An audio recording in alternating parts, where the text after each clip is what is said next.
ఎంతమంది 100 రకాలుగా చెప్పినా మీరందరూ ఒక్కడే ఒక సైన్యంలాగా పోరాటం చేస్తే ఆ దేవుడు మాత్రం మీకు బలంగా ఉంటాడు, ఆ దేవుడు మాత్రం మీకు న్యాయం చేస్తాడు. ఎందుకంటే వ్యవస్థలకు దేవుడికి మించింది ఏ వ్యవస్థ లేదండి. తెలంగాణ ఉద్యమం కోసం ఎన్నో పోరాటాలు జరిగాయి.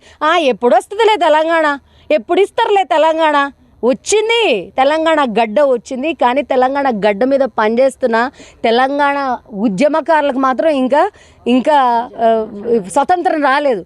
ఈ భూమి వాళ్ళ భూమి. ఈ భూమిని ఆక్రమించుకుంటున్న బకాసురులకు రేవంత్ రెడ్డి అండ్ కోకు, తర్వాత జానారెడ్డి కొడుకు రంగారెడ్డికి బోర్డులు పాతిన మహనీయులు మహానుభావులందరికీ నేను ఒక్కటే చెప్తున్నాను, తెలంగాణ గడ్డ మీద పనిచేసిన ఒక ఆడపడుచులాగా నేను ఒక్కటే డిమాండ్ చేస్తున్నాను. ఇప్పటికైనా మించిపోయింది లేదు.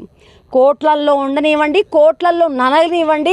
మీరు అనుకుంటే ఇంకా ఇప్పటికైనా మీరు వాళ్ళని చూసి మీకు కనికరం వస్తే పిలిపించి సంప్రదింపులు చేసి మాట్లాడి దీన్ని ఒక కొలిక్కి తీసుకొస్తారని నేను భావిస్తున్నాను.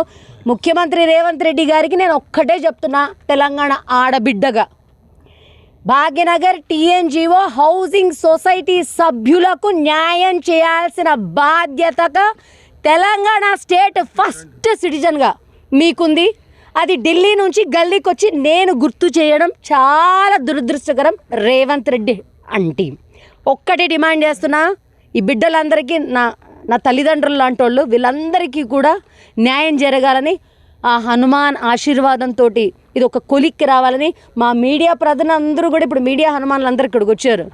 హనుమానే రప్పించాడు అనుకుంటున్నాను. ఎందుకంటే ఒక ఆధ్యాత్మికంగా ఒకటి జరుగుతున్నప్పుడు పెద్దగా ఫోకస్ చేయరు, కమర్షియల్ ఇంటర్వ్యూలకి వెళ్ళిపోతుంటారు. అట్లాంటిది ఎర్రటెండర్ని కూడా లెక్క చేయకుండా వచ్చారంటే హనుమాన్ మీద భక్తితో వచ్చారని నేను అనుకుంటున్నాను.